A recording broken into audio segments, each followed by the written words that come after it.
नमस्कार दोस्तों, स्वागत है आप सभी का MNGK GS पॉइंट में।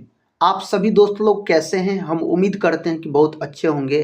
दोस्तों, आज के इस वीडियो में हम लेके आए हैं रेलवे ALP परीक्षा 2024 के लिए हम सभी विषयों का निचोड़ दोस्तों हम इसमें क्वेश्चन करने वाले हैं। इसमें ऑल सब्जेक्ट का प्रश्न आपको मिलेंगे। सभी रेलवे ALP एग्जाम में पूछे गए प्रश्न 25 से अगर 29 नवंबर तक दोस्तों अगर आपका एग्ज़ाम इनमें से कोई दिन है तो आप इस वीडियो के एग्ज़ाम से पहले ज़रूर देख सकते हैं। आपको कम समय में दोस्तों अधिक से अधिक प्रश्न हम रिवीजन करवा देंगे और एग्ज़ाम के नज़दीक साथ ही सबसे बेहतरीन तरीका है रिवीजन। याद रखिएगा, रिवीजन अधिक से अधिक प्रश्न का करके जाइए दोस्तों और अपने एग्ज़ाम को क्रैक कीजिए। तो साथ ही इस वीडियो को अगर आप पूरा देख लेते हैं तो कम समय में आपको सभी विषय का मिक्स प्रश्न रिवीजन हो जाएंगे। तो चलिए दोस्तों, आज के इस वीडियो को हम शुरू करते हैं। ये रहा दोस्तों आज का फर्स्ट क्वेश्चन। कहता है हाइड्रोजन बम किस पर आधारित है? तो हाइड्रोजन बम और दोस्तों सूर्य, याद रखिएगा, ये दोनों आपको आधारित होता है नाभिकीय संलयन पर। और परमाणु बम अगर दोस्तों पूछा जाए, जो परमाणु बम किस पर आधारित है, तो आप बोलिएगा नाभिकीय विखंडन पर आधारित है परमाणु बम। हाइड्रोजन बम का मेरे भाई खोज किया गया किसके द्वारा? एडवर्ड टेलर नामक वैज्ञानिक के द्वारा। परमाणु बम का खोज आपसे पूछा जाए तो आप बोलिएगा ओपेनहाइमर के द्वारा किया गया। अगर पूरा नाम पूछा जाए तो जूलियस रॉबर्ट ओपेनहाइमर आप बोल सकते हैं। सूर्य में दोस्तों हाइड्रोजन और हीलियम दोनों होता है, लेकिन अधिक मात्रा में हाइड्रोजन होता है। कितना प्रतिशत? 71% आप बोल सकते हैं। अगर दोस्तों हम सिर्फ हाइड्रोजन का बात करते हैं, इससे बहुत सारे प्रश्न एग्जाम में बनते भी हैं और पूछे भी गए हैं रेलवे के एग्जाम में। दोस्तों हाइड्रोजन का अगर बात करते हैं तो आपसे पूछा जाएगा ब्रह्मांड में सबसे अधिक मात्रा में पाए जाने वाला तत्व, तो आप बोलिएगा हाइड्रोजन। भविष्य का ईंधन किसे कहा जाता है? तो हाइड्रोजन को भविष्य का ईंधन कहा जाता है। हाइड्रोजन के कितने समस्थानिक होते हैं? तो 3 गो समस्थानिक इसका होता है, प्रोटियम, टाइटेरियम, ड्यूटेरियम। ये तीनों दोस्तों हाइड्रोजन के समस्थानिक है। और आप बोल सकते हैं हाइड्रोजन को आवारा तत्व के नाम से भी जाना जाता है। हाइड्रोजन का खोज हेनरी कैवेंडिश नामक वैज्ञानिक के द्वारा किया गया। नेक्स्ट क्वेश्चन कहता है योजना आयोग की स्थापना कब हुई? योजना आयोग का स्थापना हुआ 15 मार्च 1950 को। योजना आयोग का काम क्या था साथी? पंचवर्षीय योजना को तैयार करना। योजना आयोग के जगह पे नीति आयोग का गठन किया गया प्रधानमंत्री नरेंद्र मोदी के द्वारा। नीति आयोग का गठन कब किया गया? तो आपको याद रखना है जो 1 जनवरी 2015 में गठन किया गया नीति आयोग का। नीति आयोग और योजना आयोग दोनों के अध्यक्ष कौन होते हैं? तो प्रधानमंत्री इनके अध्यक्ष होते हैं। नेक्स्ट क्वेश्चन कर लेते हैं। कहता है आयोडीन किस रूप में पाया जाता है? तो ठोस रूप में पाया जाता है आयोडीन। आयोडीन दोस्तों आप बोल सकते हैं चमकीला होता है। कैसा होता है? तो चमकीला होता है आयोडीन का अगर बात किया जाए तो। अगला प्रश्न कर लेते हैं। देखिए प्रश्न कहता है भारत में कुल कितना रामसर साइट है? दोस्तों 2024 तक अब वर्तमान में आप याद रखिएगा 85 रामसर साइट है। कितना है? तो 85 है मेरे भाई, तो आप 85 याद रख सकते हैं। नेक्स्ट क्वेश्चन कर लेते हैं। क्वेश्चन कहता है कौन सी अक्षांश रेखा भारत के मध्य से होकर गुजरती है? तो कर्क रेखा जो है यह भारत के बीचों बीच गुजरने वाली रेखा है। कर्क रेखा भारत के कितने राज्य से होकर गुजरती है? तो राज्य पूछा जाए तो आप बोलिएगा 8 राज्य से होकर गुजरती है। दोस्तों कर्क रेखा को 2 बार पार करने वाली नदी भी पूछा जाता है। 2 बार काटने वाली नदी तो आप बोल सकते हैं माही नदी हो जाता है। कर्क रेखा पर कितने देश स्थित है? तो कर्क रेखा पर 18 देश स्थित है। भूमध्य रेखा पूछा जाए तो पृथ्वी के बीचों बीच जाने वाली रेखा भूमध्य रेखा होती है, यानी विषुवत रेखा। इसी को 0 डिग्री अक्षांश भी बोला जाता है। और साथ ही अगर आपसे पूछा जाए भूमध्य रेखा के बीचों बीच जाने वाली यानी 2 बार काटने वाली नदी, भूमध्य रेखा को 2 बार काटने वाली नदी, तो आप बोलिएगा कांगो नदी। क्या बोलिएगा? कांगो नदी। और साथ ही भूमध्य रेखा पर कितने देश स्थित है? तो भूमध्य रेखा पर देशों की संख्या 13 आप बोल सकते हैं। एक दोस्तों मकर रेखा को भी देख लेते हैं।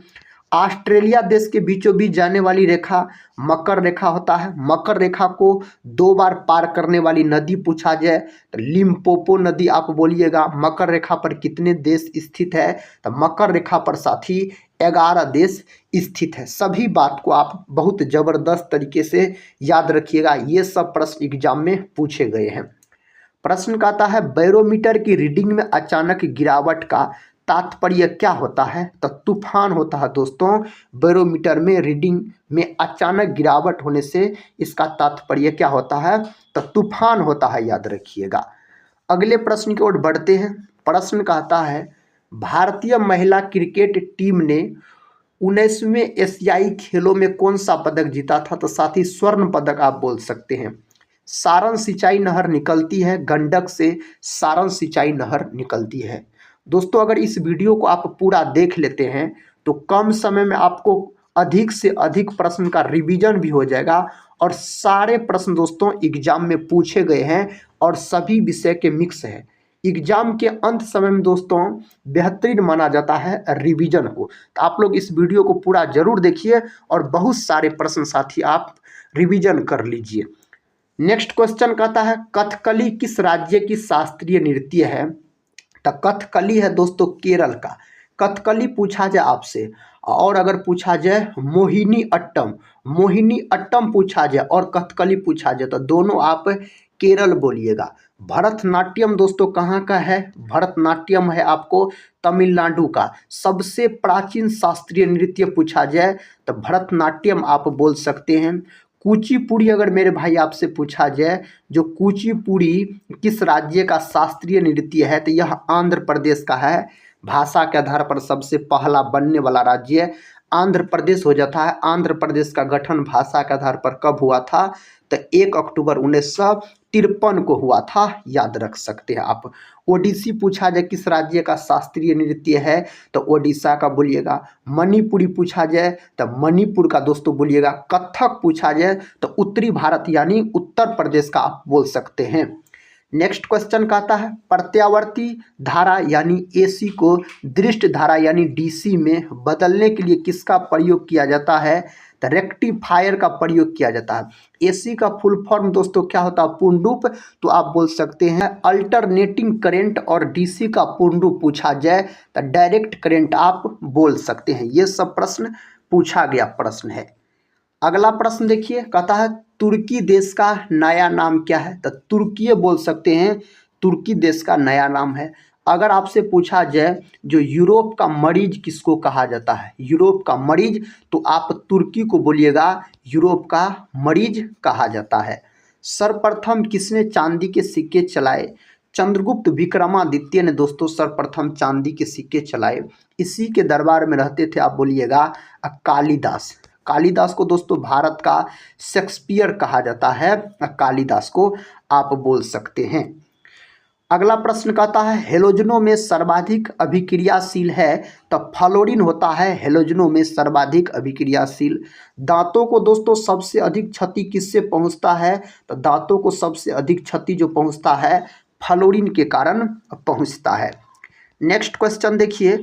क्वेश्चन कहता है देश में कुल कितने नेशनल पार्क है? तो साथी 107 आप बोल सकते हैं। सबसे अधिक नेशनल पार्क आपको मध्य प्रदेश में है और बोल सकते हैं जो मध्य प्रदेश को टाइगर स्टेट के नाम से जाना जाता है।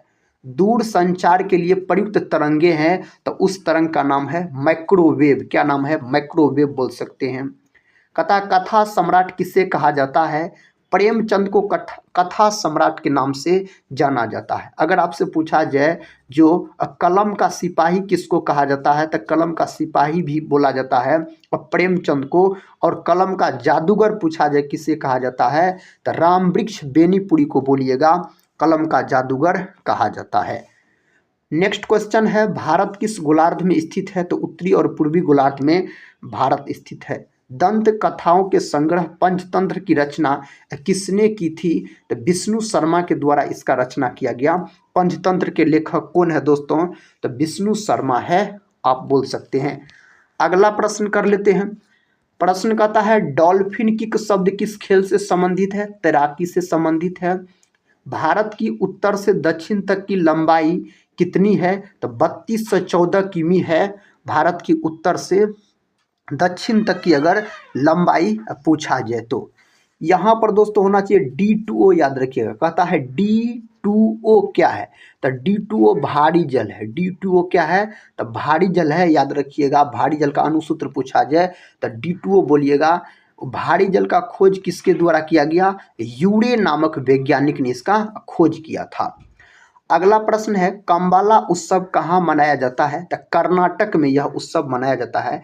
कर्नाटक की राजधानी अगर आपसे पूछा जाए तो बंगलुरु बोलिएगा, कर्नाटक की राजधानी। और बंगलुरु को बगीचों का शहर कहा जाता है। बगीचों का शहर पूछा जाए तो बंगलुरु बोलिएगा। और याद रखिएगा इसरो का मुख्यालय दोस्तों, इसरो का मुख्यालय कहाँ है? तो बेंगलुरु में है। इसरो का गठन कब हुआ? तो 1969 में इसरो का गठन हुआ था। इतने बात याद रख सकते हैं। एक चाबी भरी घड़ी की कमानी में किस प्रकार की ऊर्जा होती है? किस प्रकार की ऊर्जा होती है? तो स्थितिज ऊर्जा होती है। स्थितिज ऊर्जा को पीई से सूचित किया जाता है। इसका सूत्र आपसे पूछा जाए तो mgh बोलिएगा। गतिज ऊर्जा को मेरे भाई के से सूचित किया जाता है। और सूत्र अगर पूछा जाए तो ½ mv² आप बोल सकते हैं गतिज ऊर्जा का सूत्र। प्राचीन भारतीय भौगोलिक मान्यता के अनुसार भारतवर्ष किस द्वीप का अंग था? जम्बू द्वीप का आप बोल सकते हैं जो अंग था। अगला प्रश्न किस देश की सीमा बिहार राज्य से जुड़ती है? तो नेपाल देश की सीमा बिहार राज्य से बोल सकते हैं जो जुड़ती है। अगला क्वेश्चन है राजीव गांधी श्रमिक कल्याण योजना कब प्रारंभ की गई? 1 अप्रैल 2005 में प्रारंभ किया गया था। सर्वप्रथम इंडिया शब्द का प्रयोग भारत के लिए किस भाषा में किया गया? यह किया गया था ग्रीक भाषा में। कौन भाषा में? ग्रीक भाषा में किया गया था। कृत्रिम वर्षा कराने में किस रसायन का प्रयोग किया जाता है? सिल्वर आयोडाइड का प्रयोग किया जाता है कृत्रिम वर्षा में अगर पूछा जाए तो। सुल्तान ऑफ जोहर कप किस खेल का टूर्नामेंट है? तो यह हॉकी का है। हॉकी जो है यह अपना भारत देश का राष्ट्रीय खेल हो जाता है। हॉकी का जादूगर अगर आपसे पूछ लिया जाए तो मेजर ध्यानचंद बोलिएगा। मेजर ध्यानचंद को हॉकी का जादूगर कहा जाता है। और मेजर ध्यानचंद के जन्म दिवस को ही 29 अगस्त के दिन खेल दिवस के रूप में मनाया जाता है। इन्फ्लुएंजा को किस रूप में जाना जाता है? स्वाइन फ्लू के रूप में इसको जाना जाता है। प्रश्न कहता है हेमिस महोत्सव कहाँ मनाया जाता है? तो लद्दाख में दोस्तों हेमिस महोत्सव मनाया जाता है। और सबसे कम वर्षा कहाँ होता है अगर आपसे पूछा जाए तो आप बोलिएगा लेह लद्दाख में साथी सबसे कम वर्षा होता है। सर्वाधिक अगर वर्षा आपसे पूछ लिया जाए सर्वाधिक वर्षा तब बोल सकते हैं मासिनराम जो कि मेघालय में पड़ता है। सर्वाधिक वर्षा होता है मासिनराम में। प्रश्न कहता है किस वैज्ञानिक ने प्रकाश के तरंग सिद्धांत को प्रस्तावित किया था? तो क्रिश्चियन हैगेंस के द्वारा किया गया। ऑप्शन में दोस्तों सिर्फ हैगेंस दिया रहता है, याद रखिएगा। अगर साथी हम प्रकाश का बात करते हैं तो प्रकाश हमेशा सीधी रेखा में गमन करती है। बोल सकते हैं प्रकाश की चाल जो हवा या निर्वात में होता है इसका चाल होता है 3 × 10⁸ मीटर प्रति सेकेंड होता है। सूर्य के प्रकाश को पृथ्वी तक पहुंचने में कितना समय लगता है? 8 मिनट 20 सेकेंड का समय लगता है। कभी कभी ऑप्शन में 8 मिनट 16 सेकेंड भी दिया रहता है। तो आप ऑप्शन देख के आंसर लॉक कीजिएगा। सेकेंड में पूछा जाए साथी तो आप 500 सेकेंड बोल सकते हैं। प्रश्न कहता है द्वीपों सहित भारत के तट रेखा की लंबाई कितनी है? द्वीपों सहित दोस्तों तो आप बोलिएगा 75 16.5 किलोमीटर हो जाता है। नेक्स्ट क्वेश्चन कर लेते हैं। क्वेश्चन कहता है माधुर्य गुण का किस रस में प्रयोग होता है? श्रृंगार रस में। विश्व में कुल कितने महाद्वीप है? तो 7 महाद्वीप है। एशिया बोल सकते हैं जो साथी सबसे बड़ा महाद्वीप एशिया और सबसे छोटा पूछा जाए तो ऑस्ट्रेलिया बोल सकते हैं। यूरिया में नाइट्रोजन की प्रतिशत मात्रा होती है। यूरिया में नाइट्रोजन की प्रतिशत मात्रा 46% होता है। यूरिया का अनुसूत्र पूछा गया है NH2 यह यूरिया का अणुसूत्र है। यूरिया को सबसे पहले प्रयोगशाला में किसने बनाया था? तो वोहलर नामक वैज्ञानिक ने बनाया था। नेक्स्ट क्वेश्चन कर लेते हैं। कहता है किस राज्य के, कहता है सिरार, खोंग, हाथी, मिर्च को, यहाँ पर दोस्तों होना चाहिए GI टैग, याद रखिएगा GI टैग। तो GI टैग प्रदान किया गया, तो मणिपुर बोल सकते हैं। पंचवर्षीय योजना बनाने की जिम्मेदारी किसकी है? तो योजना आयोग का पंचवर्षीय योजना बनाने की जिम्मेवारी थी। और बोल सकते हैं योजना आयोग का गठन 15 मार्च 1950 को हुआ। टोटल दोस्तों 12 पंचवर्षीय योजना आया, जिसमें से बोल सकते हैं प्रथम पंचवर्षीय योजना का अगर हम बात करते हैं तो आप बोल सकते हैं हेरोल्ड डोमर मॉडल पर प्रथम पंचवर्षीय योजना आधारित थी। और इसमें जो आप बोल सकते हैं कृषि पर ध्यान दिया गया था प्रथम पंचवर्षीय योजना में। द्वितीय पंचवर्षीय योजना PC महालनोबिस मॉडल पर आधारित थी और उद्योग पर दोस्तों अधिक जोर दिया गया था द्वितीय पंचवर्षीय योजना में। और कौन पंचवर्षीय योजना है जो मात्र 4 वर्ष चली थी? तब 5वीं पंचवर्षीय योजना आप बोल सकते हैं जो मात्र 4 वर्ष चली थी। नेक्स्ट क्वेश्चन देखिए। क्वेश्चन का था जीन प्रबंधन तकनीक जिसे PCR कहते हैं को विकसित किया था? मुलिस ने विकसित किया था, मुलिस नामक वैज्ञानिक ने विकसित किया था। भारत की मुख्य भूमि की दक्षिणी सीमा है तो 8 डिग्री 4 मिनट उत्तरी अक्षांश बोल सकते हैं। वर्मी कंपोस्ट में संलग्न मुख्य जीव का नाम है तो इसका केचुआ। केचुआ को किसानों का बोल सकते हैं जो मित्र भी कहा जाता है। और केचुआ जो होता है दोस्तों यह एनिलिडा संघ के अंतर्गत आता है। आप बोल सकते हैं एनेलिडा संघ के अंतर्गत जैसे केचुआ आता है, नेरिस आता है, जोंक आता है, आप बोलिएगा। अगला प्रश्न कर लेते हैं। प्रश्न कहता है भारत की प्रथम महिला मुख्यमंत्री कौन थी? सुचेता कृपलानी साथी आप बोल सकते हैं। भारत की प्रथम महिला राज्यपाल अगर पूछा जाए तो आप क्या बोलिएगा? सरोजिनी नायडू, जिसे भारत कोकिला के नाम से भी जाना जाता है। और कहाँ की बनी थी? उत्तर प्रदेश की बनी थी। भारत की तटरेखा की लंबाई है 6100 किलोमीटर, इसकी लंबाई हो जाता है। भारत शब्द संज्ञा के किस प्रकार को बताता है? दोस्तों यह बतलाता है व्यक्तिवाचक को। प्रश्न कहता है वार एंड पीस पुस्तक किसके द्वारा लिखी गई है? लियो टॉल्स्टॉय के द्वारा यह पुस्तक लिखा गया है। किस देश में सफ़ेद हाथी पाया जाता है? थाईलैंड में पाया जाता है। हाथी वाला देश अगर आपसे पूछा जाए तो आप लाओस बोलिएगा, लेकिन सफ़ेद हाथी वाला देश पूछा जाए तो आपको बोलना है थाईलैंड। थाईलैंड की राजधानी साथी कहाँ है? तब बैंकॉक बोल सकते हैं, थाईलैंड की राजधानी हो जाता है। और थाईलैंड की मुद्रा बाहत हो जाता है। विश्व में सर्वाधिक अगर आपसे पूछा जाए जो रबर का पैदावार कौन करता है? रबर दोस्तों तो थाईलैंड करता है। नेक्स्ट क्वेश्चन, वह एकमात्र अधातु कौन सी है जो कमरे के ताप पर द्रव में बदल जाती है? तब ब्रोमीन। ब्रोमीन है आपको अधातु, लेकिन यह कमरे के ताप पर द्रव अवस्था में पाया जाता है। प्रतीक Br, परमाणु क्रमांक 35 याद रखिएगा। अगर यहीं पर आपसे पूछ लेता वह एकमात्र धातु कौन सी है जो कमरे के ताप पर द्रव अवस्था में रहता है, तो है दोस्तों धातु, लेकिन कमरे के ताप पर द्रव अवस्था में रहता है, उसका नाम है पारा यानी मरकरी बोल सकते हैं। प्रतीक Hg होता है। कृत्रिम हीरा किसे कहा जाता है? कृत्रिम हीरा किसको कहा जाता है? तो आपको बोलना है सिलिकॉन कार्बाइड को कहा जाता है। सेन वंश का अंतिम शासक कौन था? लक्ष्मण सेन दोस्तों सेन वंश का अंतिम शासक हो जाता है और यह सबसे डरपोक शासक था। डरपोक शासक था लक्ष्मण सेन। सेन वंश का संस्थापक पूछा जाए तो सामंत सेन आप बोलिएगा। प्रसिद्ध वादक पंडित राम नारायण किस वाद्य यंत्र को बजाने के लिए जाने जाते हैं? तो सारंगी बजाने के लिए यह जाने जाते हैं।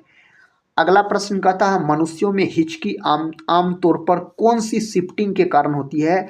डायफ्राम के कारण होता है। किसके कारण? डायफ्राम के कारण होता है।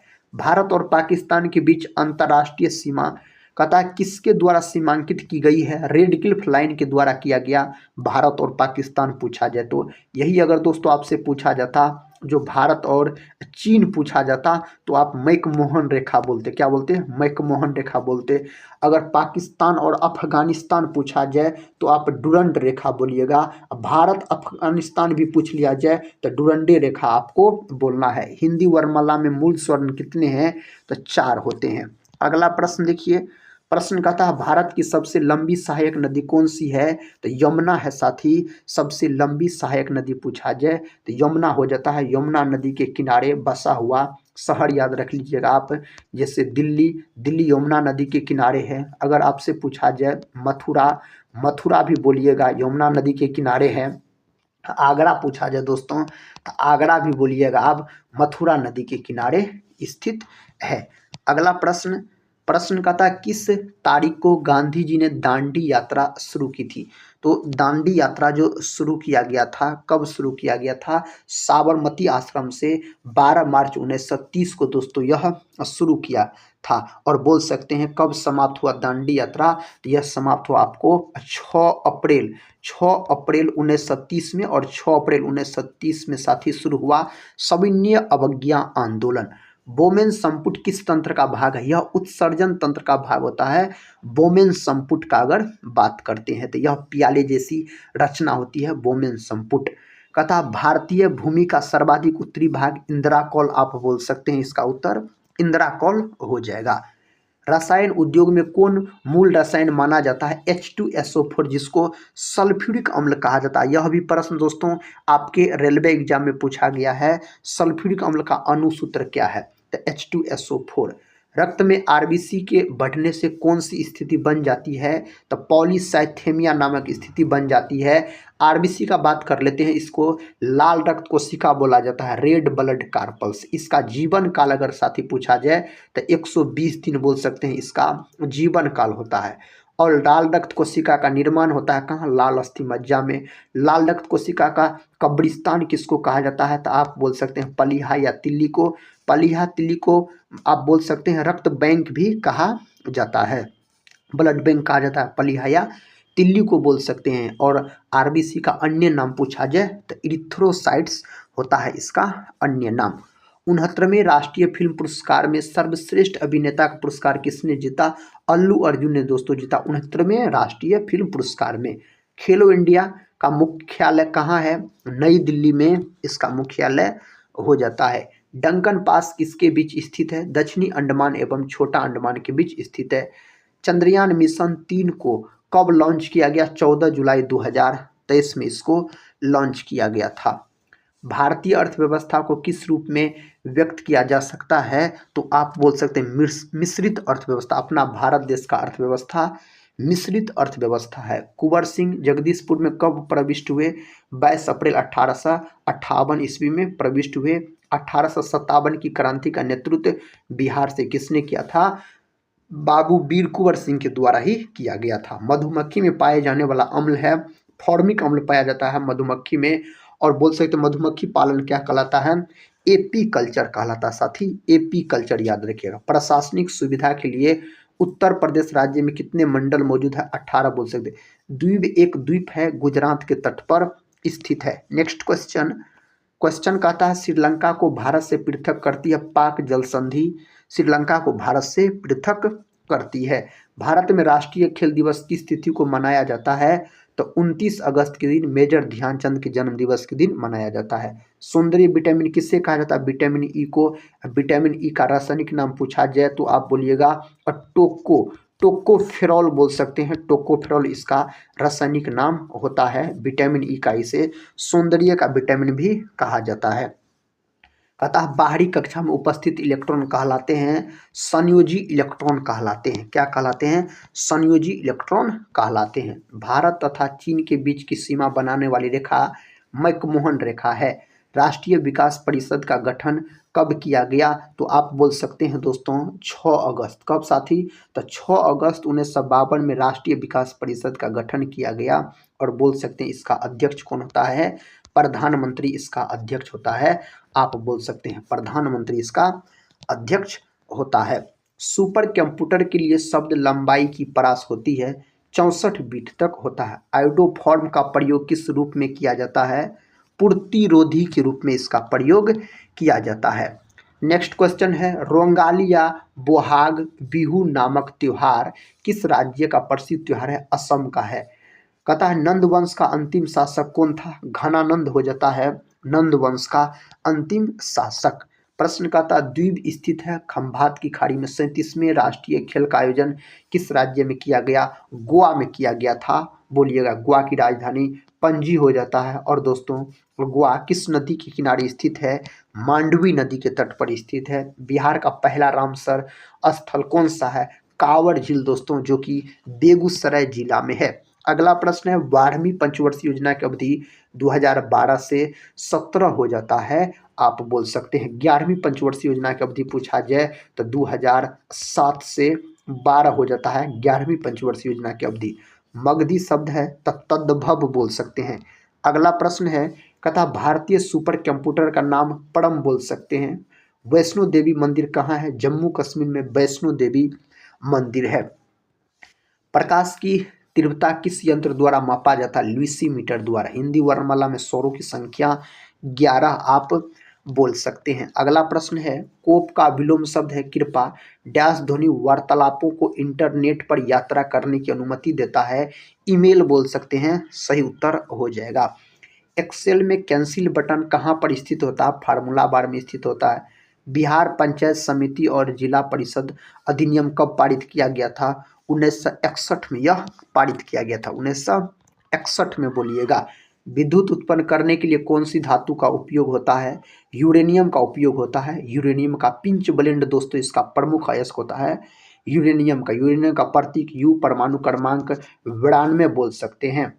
कथा जल दिवस कब मनाया जाता है? 22 मार्च के दिन विश्व जल दिवस मनाया जाता है और 22 मार्च के दिन बिहार दिवस के रूप में भी मनाया जाता है। जल का पीएच मान पूछा जाए तो 7 आप बोलिएगा जल का पीएच मान होता है। कॉकरोच में किस प्रकार का रक्त परिसंचरण तंत्र पाया जाता है? खुला रक्त परिसंचरण तंत्र कॉकरोच में पाया जाता है। थार मरुभूमि कहाँ स्थित है? तो राजस्थान में है दोस्तों। थार मरुभूमि यानी थार मरुस्थल स्थित है। और बोल सकते हैं कौन मरुस्थल है जहाँ सर्वाधिक जनजाति निवास करती है, जनसंख्या दोस्तों? तो आप बोल सकते हैं थार मरुस्थल। नेक्स्ट क्वेश्चन कर लेते हैं। क्वेश्चन का था रेड क्रॉस की अंतर्राष्ट्रीय समिति का मुख्यालय किस शहर में है? जिनेवा में है। रेड क्रॉस दिवस कब मनाया जाता है? तो यह मनाया जाता है 8 मई के दिन मनाया जाता है। और रेड क्रॉस का स्थापना कब हुआ था? 8 मई 1863 में हेनरी डुनॉट के द्वारा इसका स्थापना किया गया था। WHO का भी मुख्यालय कहाँ है? तो जिनेवा में है, स्विट्जरलैंड के जिनेवा में। WTO का भी मुख्यालय यहीं पर है। रडार का आविष्कारक कौन था? रॉबर्ट वाटसन इसका आविष्कारक हो जाता है। तानसेन का मूल नाम क्या था? तनु पांडे। सीसा पेंसिल के निर्माण में किस सामग्री का प्रयोग किया जाता है? ग्रेफाइट का। दोस्तों ग्रेफाइट होता है अधातु, लेकिन यह विद्युत का सुचालक होता है। आप बोल सकते हैं सुचालक होता है, यानी चालक बोल सकते हैं। और इसका प्रयोग पेंसिल की नीफ में किया जाता है। इसे काला शीशा कहा जाता है। ब्लैक लेड यानी काला शीशा के नाम से जाना जाता है। इसका प्रसंस्करण पूछा जाए तो sp2 इसका प्रसंस्करण बोलिएगा। ग्रेफाइट, हीरा ये दोनों कार्बन के अपरूप माने जाते हैं। कलिंग युद्ध कब हुआ? 261 BC में कलिंग युद्ध हुआ। कलिंग युद्ध से कौन मौर्य वंश संबंधित है दोस्तों? कौन मौर्य शासक संबंधित है? तो आप बोल सकते हैं अशोक। कौन दोस्तों? अशोक बोल सकते हैं। अशोक बिंदुसार के बेटा थे, यानी पुत्र थे साथी, बिंदुसार बोल सकते हैं। और इसके दादा का क्या नाम था साथी? अशोक के दादा का नाम चंद्रगुप्त मौर्य बोल सकते हैं। इसके दादाजी का नाम हो जाता है। और आप बोल सकते हैं अशोक के समय में तृतीय बौद्ध संगीति का आयोजन किया गया था। कहाँ किया गया था? पटना में किया गया था। तो दोस्तों ये थे आज के कुछ प्रश्न जो सभी विषय का मिक्स इस वीडियो में हम करवाए रेलवे ALP एग्जाम के लिए। साथी यह वीडियो बहुत ही महत्वपूर्ण है। आप इस वीडियो को अगर पूरा देखे होंगे तो हम उम्मीद करते हैं कम समय में आपको 100 प्रश्न साथी रिवीजन के तौर पे याद हो गए होंगे। तो दोस्तों इस वीडियो को हम यहीं पर समाप्त करते हैं और मिलते हैं नेक्स्ट वीडियो में। तब तक के लिए जय हिंद, जय भारत।